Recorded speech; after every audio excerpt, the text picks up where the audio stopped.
Shalom, Bapak Ibu Saudara kasih dalam Tuhan. Halo. Apa kabarnya hari ini? Luar biasa.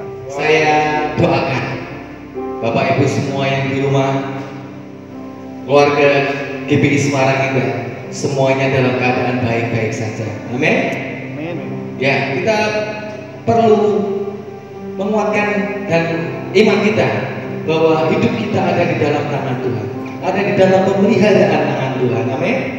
Dan jangan pernah kehilangan sukacita Bapak Ibu, karena justru di tengah-tengah situasi yang tidak menentu sampai saat ini, kita perlu sukacita yang daripada Tuhan, karena di dalam sukacita ada kemurahan dan berkat Tuhan yang disediakan bagi kita. Amin. Mari kita siapkan hati kita untuk beribadah. Kita satukan hati kita dimanapun kita berada. Tuhan melihat hati kita dimanapun Bapak Ibu Saudara berada saat ini. Tuhan rindu kita datang bersama-sama ke hadapan. Haleluya. Bapak, kami datang bersama dengan keluarga besar GPI Semarang ini. Kami mau satukan hati untuk menyembah Engkau.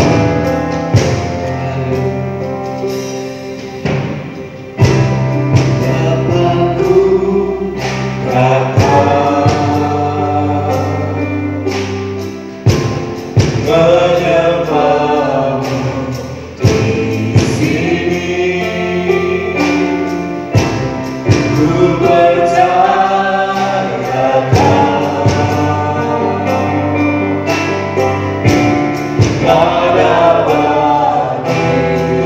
kami datang Tuhan. Bapakku datang menyembahmu di sini. Ku percayakan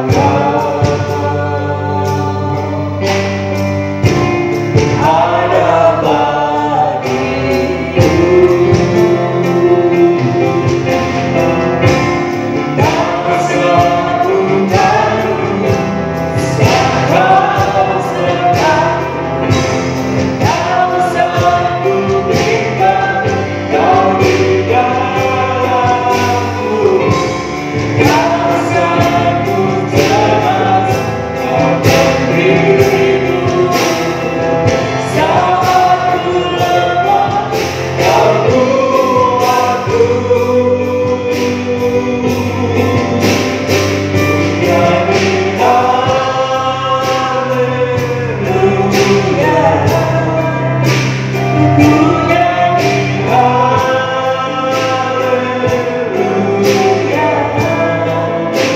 Sungguh kau hebat, ajaib perkasa, kekuatanmu.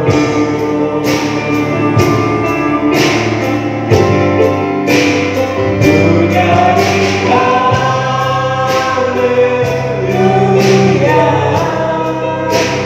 Ku nyanyi haleluya.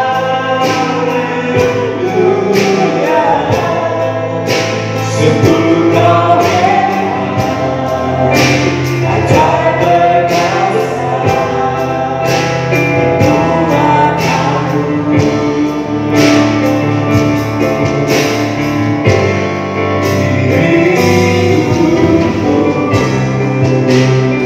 Ini kami Tuhan, kami datang menghampiri tangan-Mu yang kudus Tuhan. Kami rindu Tuhan merasakan jamaah dan hadirat-Mu saat ini.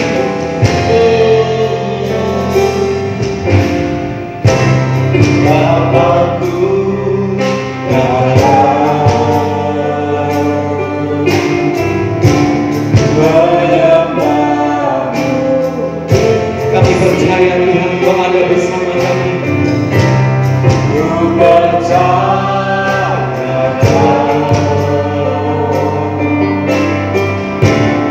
ada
Saya ajak kita bangkit berdiri di tempat Anda masing-masing.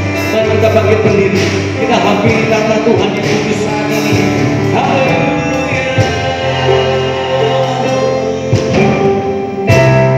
Bapakku, Bapa, ini kami. Kami mau menyembah-Mu saat ini. Kami percaya Kau ada bersama kami saat ini.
Sungguh kau hebat, ajaib perkasa,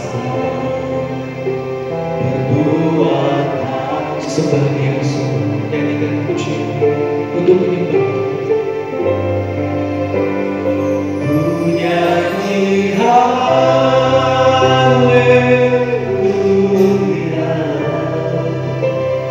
ku nyanyi haleluya.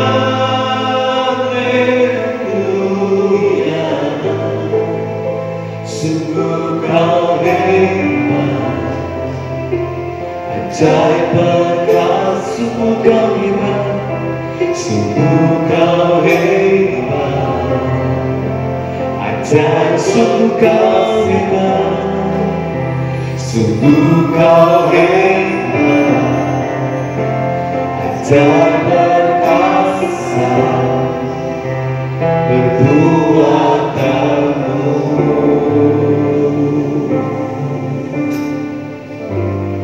Di Mari beri sorak-sorai untuk Tuhan. Haleluya, haleluya. Kau lagi hebat, kau lagi hebat, kau lagi perkasa. Kau akan membawa hidup kami menikmati kehebatan. Kau akan membawa hidup kami mengalami kehebatan. Haleluya, haleluya. Terpuji nama, haleluya. Satu hal yang tidak akan pernah kami lupakan Tuhan, bahwa setiap perbuatan tanganmu adalah perbuatan-perbuatan yang dahsyat, adalah perbuatan-perbuatan yang ajaib. Bagaimana Engkau membawa keluar umatmu dari tanah Mesir, tanah perbudakan, tanah kesengsaraan, Kau bawa masuk ke dalam tanah perjanjian. Demikian pula hidup kami saat ini Tuhan. Kalau ada di antara kami saat ini sedang berada di tanah Mesir, sedang mengalami persoalan, sedang mengalami tekanan, apapun itu Tuhan, ini hidup kami Tuhan.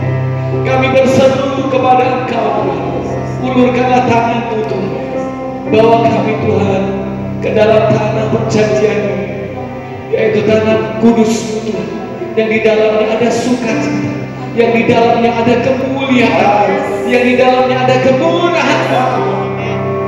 Kami percaya Tuhan, kasih-Mu tidak pernah habis, yang tidak berkesudahan. Ini kami Tuhan saat ini Tuhan. Kami datang menyembah, kami rindu Tuhan menikmati hadirat-Mu Tuhan. Kami mau tanggalkan segala persoalan kami, kami mau tanggalkan segala beban-beban kami Tuhan. Kami mau memandang Engkau Tuhan saat ini, karena hanya di dalam hadirat-Mu kami akan memperoleh yang namanya damai sejahtera. Dan itu yang akan membuat hati kami tenang dan dapat melihat janji-janji itu. Terima kasih Tuhan, terima kasih. Terima kasih Tuhan. Berkati ibadah saat ini Tuhan. Dan biarlah Mu hadir bersama-sama kami dalam pujian, dalam penyembahan kami, terlebih dalam firman-Mu yang akan disampaikan oleh hamba-Mu Tuhan. Dan seluruh rangkaian ibadah ini Tuhan, kami akan nikmati jamahan-Mu di dalam kehidupan kami Tuhan. Terima kasih Tuhan, terima kasih. Kami siap untuk memuji-Mu di dalam nama Tuhan Yesus Kristus. Mari semua Bapak Ibu yang di rumah katakan bersama-sama dengan saya, amin. Haleluya. Boleh dong kasih tepuk tangannya untuk Tuhan Yesus sekali lagi. Haleluya. Kalau istrinya belum tepuk tangan, suaminya belum tepuk tangan, dijauhin air tepuk tangan. Aduh, terpuji nama Tuhan.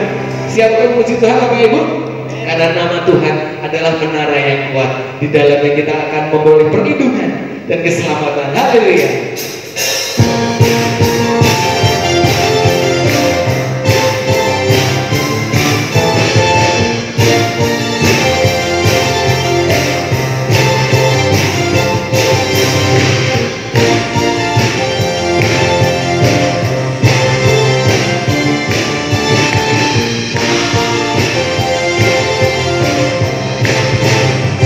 Namanya Tuhan, menara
kuasa selamanya. Engkau yang berkuasa dalam Ada kuasa. ada kuasa dalam nama Yesusku. Mari kita bangkit berdiri Bapak Ibu. Pujikan dengan segenap hatimu dan percaya bahwa ada kuasa di dalam nama Tuhan Yesus. Amin. Katanya Tuhan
saat ini Tuhan.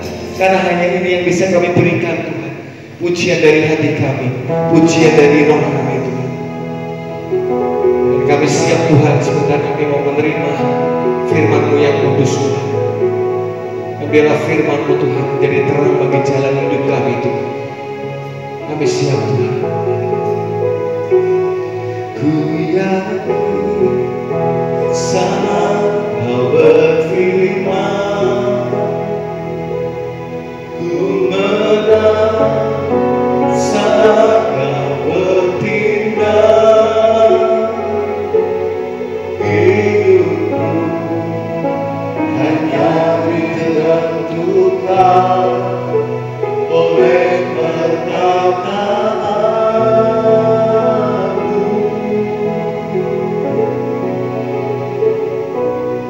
Ku aman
kami siap terima mujizat-Mu Tuhan saat ini. Berkati hamba-Mu yang akan menyampaikan firman. Biarlah firman ini Tuhan boleh benar-benar menjadikan kekuatan yang baru dalam hidup kami semua saat ini Tuhan. Urapi hamba-Mu dan sembunyikan di balik salib-Mu yang kudus dan yang berkuasa. Dan firman Tuhan sampai dalam kehidupan kami dan menjadi berkat yang luar biasa dalam hidup kami. Terima kasih Tuhan. Dalam nama Tuhan Yesus Kristus kami sudah berdoa dan siap terima firman-Mu. Haleluya. Amin. Mari Bapak Ibu, sebelum kita mendengarkan firman Tuhan, kita bersama-sama datang di dalam doa. Kami naik mengucapkan syukur kami di hadapan-Mu Tuhan buat kasih setia-Mu yang begitu besar di dalam kehidupan kami saat ini Tuhan. Meskipun kami tidak bisa berkumpul bersama-sama di dalam rumah, tetapi di rumah kami masing-masing Tuhan, kami juga boleh merasakan kehadiran di tengah-tengah kami semua. Dan saat itu Tuhan, kami akan bersama-sama mendengarkan kebenaran firman-Mu, dan biarlah Tuhan sendiri yang memberikan buat setiap kami wahyu pengertian yang daripada Tuhan, untuk kami boleh mengerti dan memahami kebenaran firman-Mu. Dan biarlah kami buka hati kami Tuhan untuk boleh menerima kebenaran firman pada saat ini. Dan dalam berdoa menyerahkan Tuhan buat menyampaikan kebenaran firman Tuhan ke dalam berkat dan penyertaan tangan-Mu. Dan biarlah Tuhan sendiri yang berbicara bagi setiap kami. Di dalam nama Tuhan Yesus Kristus kami berdoa dan mengucap syukur. Haleluya. Amin. Bapak Ibu saya kasih, saat ini pemerintah pusat telah melakukan relaksasi dari kebijakan PSBB, yaitu pembatasan sosial berskala besar, dan juga PKM, pembatasan kegiatan masyarakat. Ya, ini dilakukan sebagai salah satu upaya untuk kita memasuki masa new normal. Di dalam kehidupan kita ini, kita melihat bahwa setiap keputusan yang diambil oleh pemerintah ini dikarenakan beberapa hal. Salah satunya adalah adanya sesuatu kekhawatiran dari pemerintah akan dampak ekonomi yang lebih luas jika pembatasan yang diperlakukan ini semakin panjang masanya. Ya, dan kita melihat bahwa pembatasan yang dilakukan selama ini memang banyak berdampak kepada kehidupan ekonomi masyarakat. Ya, tidak hanya di Indonesia, tapi juga di negara-negara lain yang menerapkan kebijakan-kebijakan serupa. Nah, di dalam menghadapi pembatasan-pembatasan yang ada, di tengah-tengah kekhawatiran akan dampak ekonomi ataupun juga kesehatan yang ada pada saat ini, pemerintah harus memutuskan mana yang harus didahulukan. Ya, seperti ini pilihan seperti buah si malakama. Ya, apakah mengambil keputusan yang berdampak kepada kesehatan atau mengambil keputusan yang lebih berpihak kepada ekonomi. Dan keputusan yang diambil oleh pemerintah adalah untuk memberikan relaksasi ya kepada pembatasan-pembatasan yang ada, dan kita memasuki yang namanya masa new normal. Nah, dengan adanya kekhawatiran seperti ini, ya sempat timbul kabar-kabar di tengah masyarakat. Ya, salah satunya mereka berkata, daripada mati kelaparan lebih baik mati karena corona. Ya, hal ini terjadi, ungkapan ini timbul, ya muncul dari sebuah pemikiran yang rasanya tidak logis. Ya, tetapi lebih lagi dipengaruhi oleh ungkapan rasa putus asa akibat dari ketidaksabaran yang terjadi di dalam kehidupan masyarakat pada saat itu. Ya, mereka tidak sabar menunggu selama paling tidak 14 hari ya sampai masa inkubasi dari virus corona itu berlalu. Ya, karena pembatasan yang dilakukan selama ini mengambil waktu kira-kira 14 hari atau 2 minggu. Ya, setelah itu kembali pilihan. Kalau memang perlu dilanjutkan, pembatasan-pembatasan tersebut akan kembali dilanjutkan. Dan namanya pembatasan untuk tinggal saja di rumah selama berminggu-minggu ini tentu saja membuat banyak orang dilanda rasa sedih, ya, rasa gelisah, bahkan ada orang-orang yang merasa tertekan. Yang mereka yang biasanya bisa bertemu dengan teman-teman mereka yang biasanya kadang suka berkumpul dengan sahabat-sahabat mereka, ya, tetapi hal itu kini tidak bisa dilakukan lagi karena pembatasan-pembatasan yang terjadi. Dan itu menimbulkan orang-orang yang merasa gelisah dan juga merasa tertekan di dalam kehidupan mereka. Dan kegelisahan atau rasa tertekan ini pada akhirnya menyebabkan yang banyak orang saat ini yang sedang terkena sebuah fenomena, yaitu namanya cabin fever. Ya, fenomena cabin fever. Apa itu cabin fever? Nah, cabin fever itu adalah suatu perasaan emosi atau perasaan sedih yang muncul akibat terlalu lama terisolasi di dalam rumah atau tempat tertentu. Dan itu yang saat ini banyak terjadi di dalam kehidupan masyarakat yang gerakannya atau kegiatannya banyak dibatasi oleh peraturan karena situasi dan kondisi yang ada pada saat itu. Nah, Bapak bisa kasih berbagai masalah hidup yang ada pada saat ini juga dapat membawa manusia itu jatuh ke dalam jurang keputusasaan yang begitu dalam.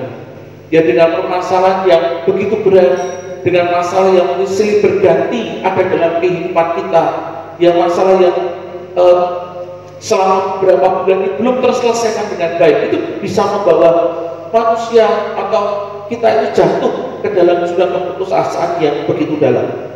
Dan saat seseorang itu merasa putus asa di dalam kehidupannya, maka dunia itu akan serasa hampa. Dia masa depan tanpa harapan dan dia merasa tidak ada gunanya lagi dia hidup di dalam dunia ini. Nah, kita mau lihat salah seorang nabi Tuhan yang juga mengalami keputusasaan di dalam kehidupannya. Dan kita melihat bahwa kondisi keputusasaan itu juga dialami oleh seorang nabi Tuhan yang namanya Nabi Elia. Di dalam 1 Raja-Raja 18 ayat ke-20 sampai dengan yang ke-40, Elia dengan gagah berani diceritakan dalam firman Tuhan bahwa dia harus berhadapan dengan 450 nabi Baal dan 400 nabi Asyera seorang diri. Ya, saya tidak bacakan buat Bapak Ibu saudara sekalian, nanti Bapak Ibu bisa baca di rumah Bapak Ibu masing-masing mengingat waktu yang terbatas. Bapak Ibu nanti bisa baca kisahnya di dalam 1 Raja-Raja pasal 18 ayat ke-20 sampai dengan yang ke-40. Ya, bagaimana Nabi Elia ini melawan 450 nabi Baal dan 400 nabi Asyera. Dan kita melihat hal itu dilakukan Elia bukan untuk gagah-gagah, tetapi dia lakukan untuk membuktikan bahwa Allah Abraham, Allah Ishak dan Israel itulah adalah Allah yang sesungguhnya dan bukannya Baal atau Asyera.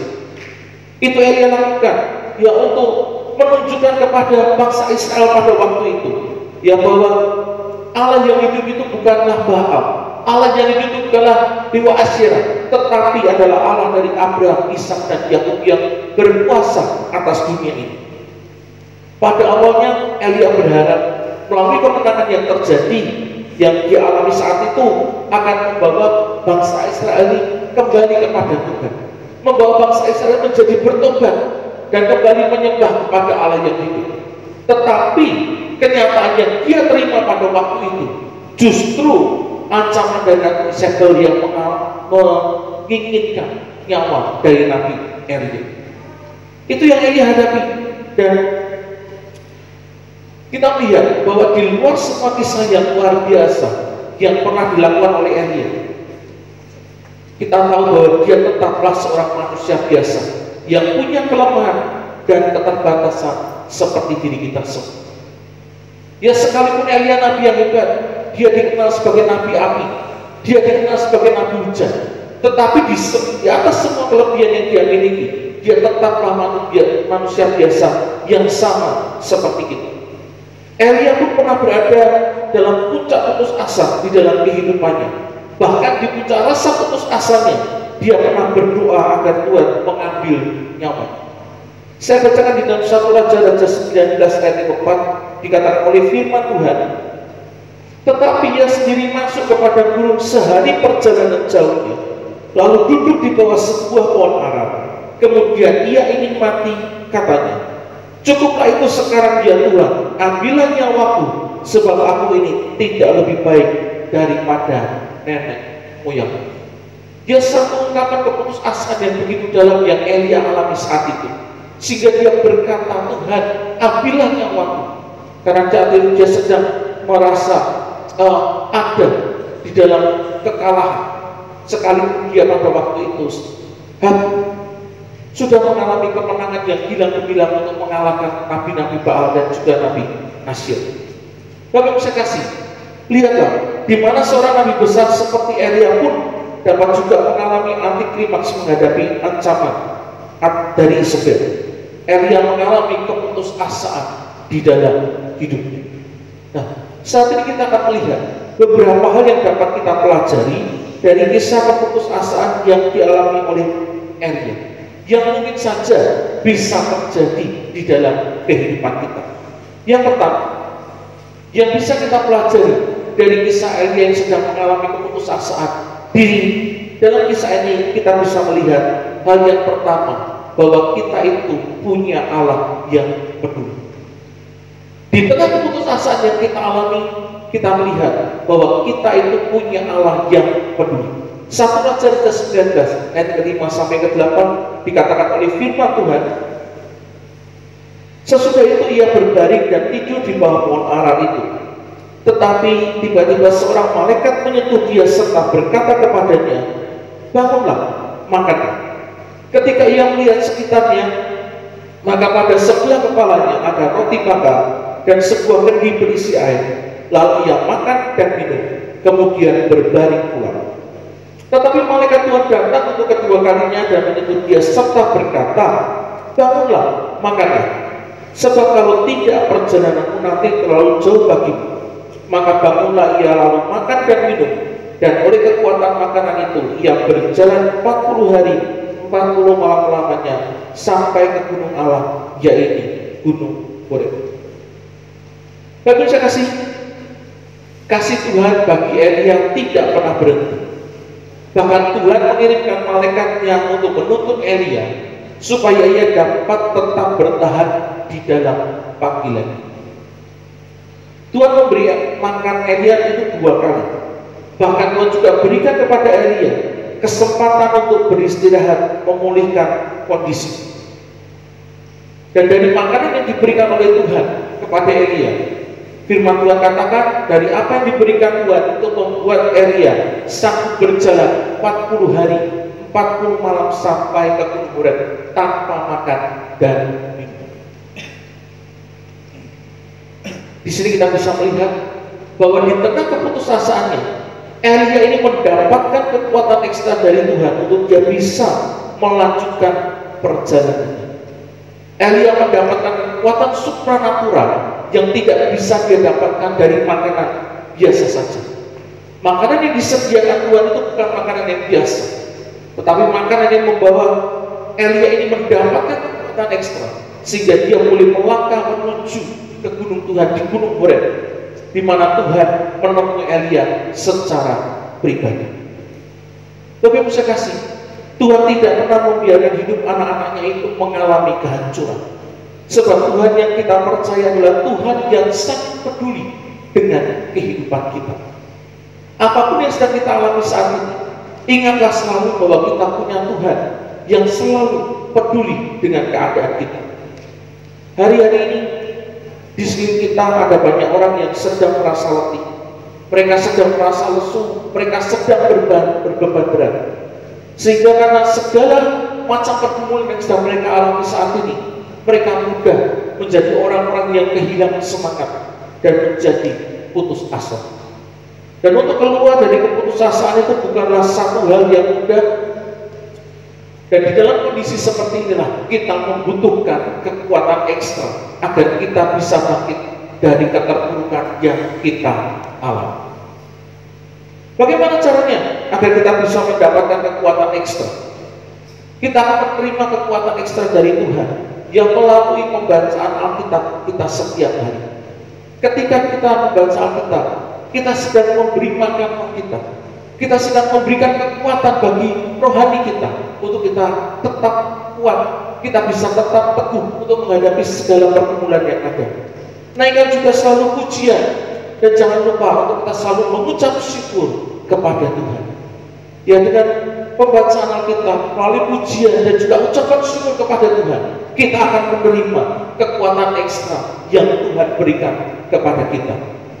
Firman-Nya akan memberikan kepada kita kekuatan ekstra di saat kita membutuhkan, dan firman-Nya juga akan memampukan kepada kita untuk bangkit dari jurang keputusasaan dan juga keterpurukan. Itu yang pertama. Ingatlah selalu bahwa kita punya Allah yang peduli dengan keadaan kita. Hal yang kedua yang bisa kita lihat dan kita pelajari dari kisah Nabi Elia yang sedang mengalami keputusasaan, kita melihat bahwa Allah dia memulihkan fisik dan mental Elia. Elia merasa putus asa karena pada saat itu Elia sedang benar-benar mengalami kelelahan secara fisik dan juga kelelahan secara mental. Dikatakan di 1 Raja-Raja 19 ayat 4b, kemudian dia ingin mati, katanya, cukuplah itu sekarang ya Tuhan, ambillah nyawaku sebab aku ini tidak lebih baik daripada nenek moyang. Elia merasa bahwa tidak ada gunanya lagi dia hidup, dan dia berdoa kepada Tuhan untuk mengambil nyawa. Tetapi di sini kita melihat Tuhan itu memperhatikan dan mengerti apa yang sedang Elia alami. Dan Tuhan pun mengutus malaikatnya untuk melayani Elia, memberikan Elia makan, memberikan Elia minum, bahkan Tuhan juga memberikan Elia kesempatan untuk beristirahat sehingga dia boleh memulihkan kondisi fisiknya. Dan hal pertama yang Tuhan lakukan atas diri Elia yang sedang mengalami keputusasaan dalam kehidupannya adalah dengan memberi makan, minum, dan juga istirahat. Ya Tuhan tahu ya bahwa Elia ini fisiknya harus pulih dulu. Maka dari itu Tuhan memberikan kepada Elia makan, minum, dan juga istirahat. Bapak saya kasih, langkah pertama untuk kita bisa pulih dan bangkit dari keputusasaan adalah menjadi lebih kuat atau sehat secara fisik. Kalau kita ingin mengalami pemulihan fisik dan mental di dalam kehidupan kita, yang pertama kali harus dipulihkan adalah fisik kita, di mana melalui makanan, melalui minuman, dan istirahat yang cukup, fisik kita itu akan dipulihkan. Kita akan memiliki fisik yang lebih kuat dan fisik yang lebih sehat. Itu yang Tuhan lakukan di dalam kehidupan Elia. Karena fisik yang lemah seringkali menjadi penyebab depresi yang berlanjut menjadi suatu keputusasaan. Depresi yang tidak segera ditangani, depresi yang tidak segera diselesaikan, itu akan berlanjut kepada suatu keputusasaan. Dan itu yang Tuhan lakukan. Hal yang pertama, Tuhan memulihkan fisik Elia. Yang kedua, hal yang kedua yang Tuhan lakukan adalah memulihkan mental Elia. Dengan sabar, Tuhan itu mendengarkan Elia mencurahkan perasaannya dan kecemasan. Di dalam 1 Raja-Raja pasal 19 ayat ke-9 sampai dengan yang ke-10 dikatakan oleh firman Tuhan, di sana masuklah ia ke dalam sebuah gua dan bermalam di situ. Maka firman Tuhan datang kepadanya demikian, apa kerjamu di sini hai Elia? Jawabnya, aku bekerja segiat-giatnya bagi Tuhan Allah semesta alam, karena orang Israel meninggalkan perjanjian, meruntuhkan mesbah-mesbah, dan membunuh nabi-nabimu dengan pedang. Hanya aku seorang dirilah yang masih hidup, dan mereka ingin mencabut nyawa. Itulah yang menjadi kecemasan yang sedang Elia alami, dan dia mencurahkan perasaannya kepada Tuhan. Paling tidak ada 6 perasaan yang sedang Elia alami saat itu. Saat itu Elia merasa takut, khususnya akan ancaman dari Isabel yang mengatakan ingin membunuh Elia. Dia juga merasa berat, karena orang Israel justru percaya kepada dewa Baal daripada mereka datang dan percaya kepada Tuhan yang hidup. Elia juga merasa rendah diri.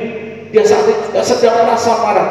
Dia sedang merasa kesepian, karena dia merasa dia tidak ada orang-orang lain yang memberikan dukungan kepada dia. Dia seorang diri berperang melawan nabi-nabi Baal dan juga Asyera pada waktu itu. Dan yang terakhir, Elia mengalami kecemasan di dalam hidup.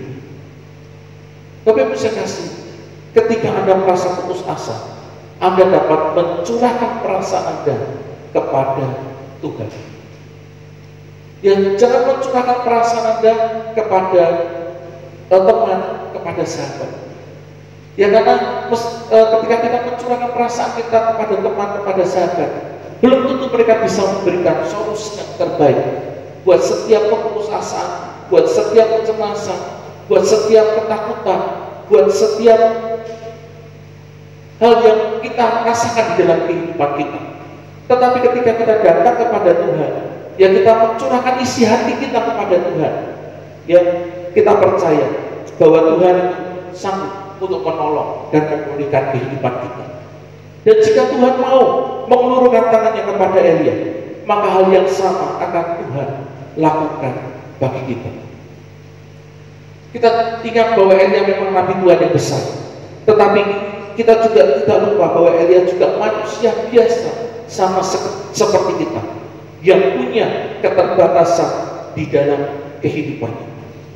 Dan kita melihat apa yang terjadi setelah Tuhan memulihkan fisik Elia, dan dia juga memulihkan mental Elia. Ya, setelah pertemuannya dengan Tuhan, Elia mengalami pemulihan dari Tuhan, dan dia kembali dari panggilannya.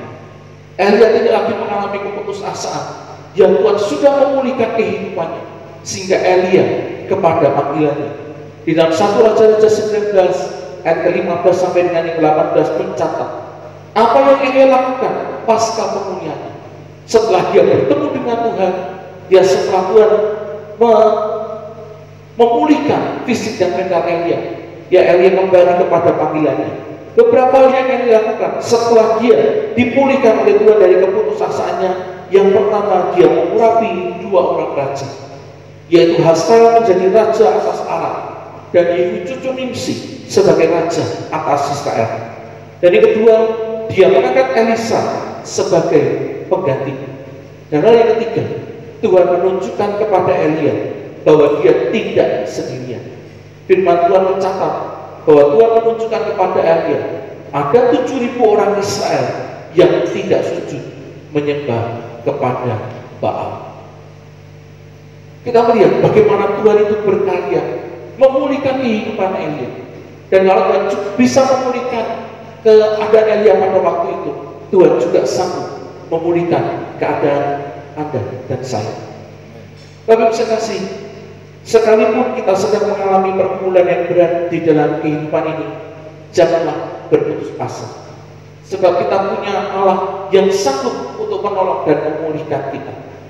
Di sini kita melihat bagaimana Tuhan itu tidak membiarkan Elia berjalan sendirian. Dia bekerja menjaga Elia, memulihkan Elia. Bahkan dia memberikan kekuatan ekstra kepada Elia untuk dia tetap bertahan menghadapi setiap masalah, setiap pergumulan yang Tuhan izinkan terjadi di dalam kehidupan Elia. Dan hal yang sama juga Tuhan kerjakan di dalam kehidupan kita.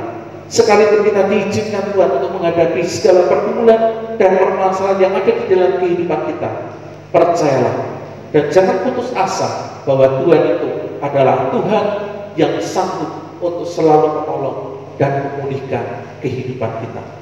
Amin. Mari kita datang kepada Tuhan.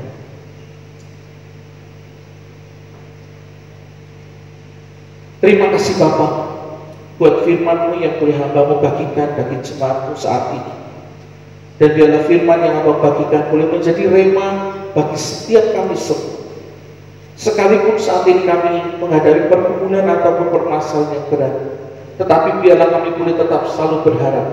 Kami boleh tetap selalu memandang kepada Tuhan, karena kami tahu bahwa kami punya Allah yang peduli dengan kehidupan kami semua. Dan kami juga tahu bahwa Allah itu sanggup untuk menolong dan memulihkan kehidupan kami ketika kami datang dan mencari akan Engkau ya Bapa. Kami berdoa Tuhan, biarlah di tengah-tengah situasi dan kondisi yang tidak menentu seperti sekarang ini, biarlah kami boleh tetap menguatkan iman pengharapan kami kepada Tuhan, sehingga kami tidak kalah oleh segala pergumulan dan permasalahan hidup yang ada, tetapi kami boleh tetap bertahan. Kami boleh tetap selalu percaya dan menyerahkan hidup kami kepada Tuhan. Dan kami yakin dan percaya bahwa pengharapan kami di dalam Tuhan tidak akan pernah sia-sia, karena Engkau Allah yang sanggup dan berkuasa untuk memelihara kehidupan kami semua. Terima kasih Tuhan buat firman-Mu. Biarlah firman-Mu boleh memberikan kekuatan bagi kami semua pada saat ini. Kami bersyukur dan berterima kasih di dalam nama Tuhan Yesus Kristus. Haleluya. Amin. Mari kita persiapkan diri kita untuk kita boleh bersama-sama masuk di dalam perjamuan kudus pada saat ini.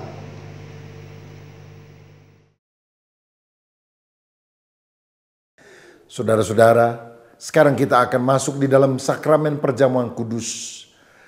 Perjamuan kudus mengingatkan kita bahwa Yesus telah mati bagi kita 2000 tahun yang lampau. Dan kalau kita bertobat dan percaya kepada Dia, maka segala dosa kita akan disucikan oleh kuasa darahnya yang kudus. Perjamuan kudus juga mengingatkan bahwa kita sekarang harus selalu bersekutu dengan Kristus, pokok anggur yang benar, melekat intim dengan Dia. Dan kalau kita sungguh mengasihi Tuhan, kita akan dimampukan untuk mengasihi sesama. Kalau ada kepahitan, kejengkelan, bereskan dulu. Ampuni dulu sebelum kita makan dari roti dan anggur ini. Dan kalau ada di antara saudara yang mengikuti perjamuan kudus, kita juga harus sadar bahwa kita memberitakan kematian Kristus sampai Dia datang kembali. Artinya, tidak lama lagi Tuhan akan segera datang. Kita harus mempersiapkan diri menjadi mempelai wanita dengan pakaian kudus seperti kain lenan halus yang berkenan kepada Dia. Mari kita siapkan roti dan anggur kita, dan kita akan bersama-sama masuk di dalam perjamuan kudus. Saya bacakan terlebih dahulu firman dari 1 Korintus 11 ayat 23 sampai 26. Sebab apa yang telah kuteruskan kepadamu telah aku terima dari Tuhan, yaitu bahwa Tuhan Yesus pada malam waktu Ia diserahkan mengambil roti, dan sesudah itu Ia mengucap syukur atasnya. Ia memecah-mecahkannya dan berkata, "Inilah tubuhku yang diserahkan bagi kamu, perbuatlah ini menjadi peringatan akan aku." Demikian juga Ia mengambil cawan sesudah makan lalu berkata, "Cawan ini adalah perjanjian baru yang dimateraikan oleh darahku. Perbuatlah ini setiap kali kamu meminumnya menjadi peringatan akan aku." Perjamuan kudus yang terdiri dari roti dan anggur ini melambangkan tubuh dan darah Yesus yang rela dikorbankan bagi kita. Mari kita nyanyikan sebuah pujian dan kita mempersiapkan roti dan anggur ini. Roh Kudus, Kau hadir di sini. Haleluya. Roh Kudus, Kau hadir di sini. Roh Kudus, ku mengasihimu. Kau lembut, Kau manis, Kaulah penghiburku, penolongku, diutus Bapakku. Ku buka hati untuk Roh-Mu Tuhan. Ku buka hati menyembah-Mu Yesus. Jamahlah kami, penuhi kami dengan kuasa Allah Maha Tinggi. Mari kita siapkan roti, kita angkat tinggi-tinggi. Bapa Sorgawi, kami mengucap syukur untuk roti yang sudah Engkau berkati, yang melambangkan tubuh-Mu yang telah dipecah-pecahkan karena dosa-dosa kami. Biar kami sungguh percaya kepadamu. Apakah saudara percaya bahwa roti yang sudah diberkati ini ada persekutuan dengan tubuh Tuhan Yesus Kristus? Amin.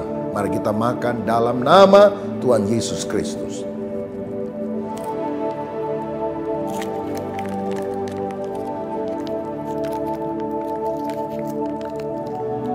Seperti roti yang bersatu dengan tubuh kami, biar roh kami selalu bersekutu juga dengan Roh-Mu ya Tuhan.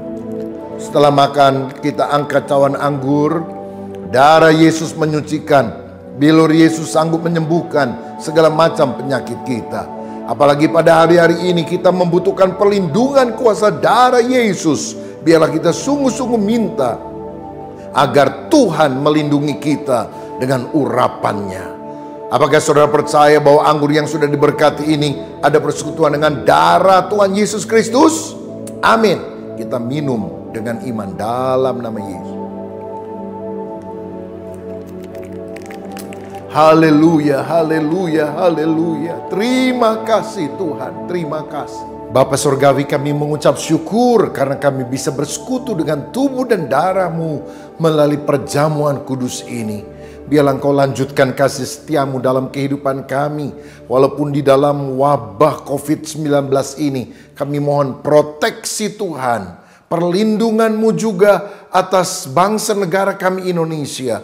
Berikanlah hikmat akal budi kepada para pemimpin bangsa kami, dari pemerintah pusat sampai di daerah. Dan biarlah Tuhan akan menolong dalam perekonomian, sehingga kami selalu mengalami penyertaan Tuhan dalam hidup ini. Sekarang saudara dikasih Tuhan, terimalah kasih dari Allah Bapa Surgawi, kasih karunia Tuhan Yesus Kristus, dan persekutuan Roh Kudus menyertai kita semua hari ini sampai selama-lamanya. Haleluya. Amin. Salam sehati. Tuhan memberkati.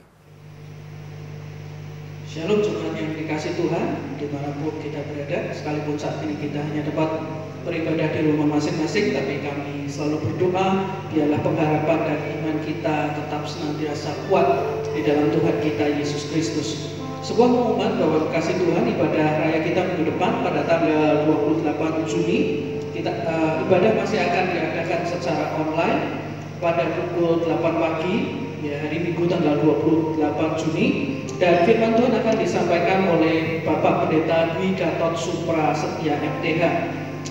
Kemudian bagi jemaat yang akan berikan persembahannya, baik itu berupa persembahan kasih, persembahan khusus ataupun persepuluhan, dapat dilakukan melalui transfer ke nomor rekening yang akan kami tampilkan pada akhir tayangan ini, atau juga dapat saudara semua lihat pada kolom deskripsi.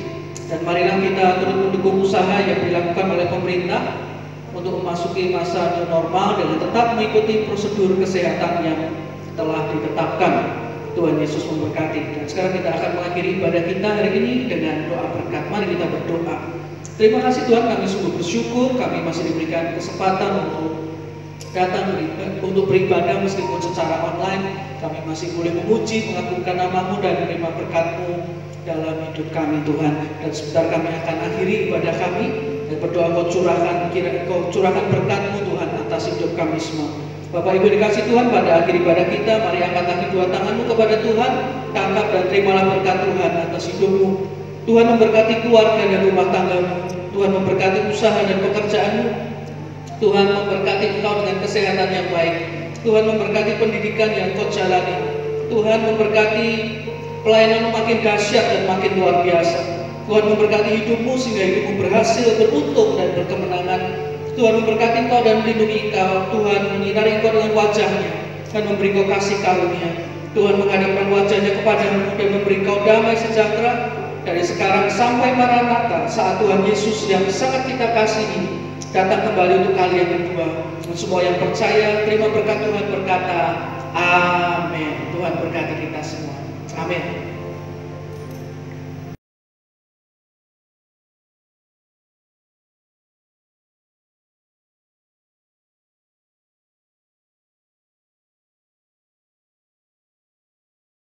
Shalom Bapak Ibu, Saudara-saudara yang kekasih di dalam Tuhan.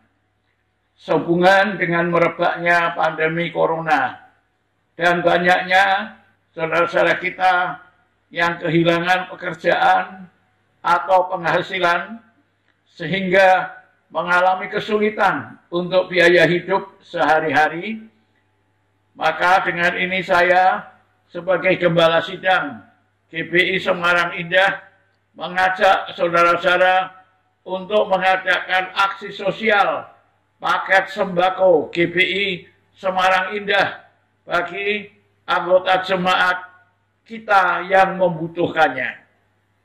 Saya mengajak Bapak Ibu, saudara-saudara sekalian untuk mendukung kegiatan ini dengan mengirimkan persembahan ke rekening yang akan kami tayangkan. Atas dukungannya kami ucapkan banyak terima kasih dan Tuhan Yesus memberkati saudara-saudara sekalian. Amin.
Tuhan.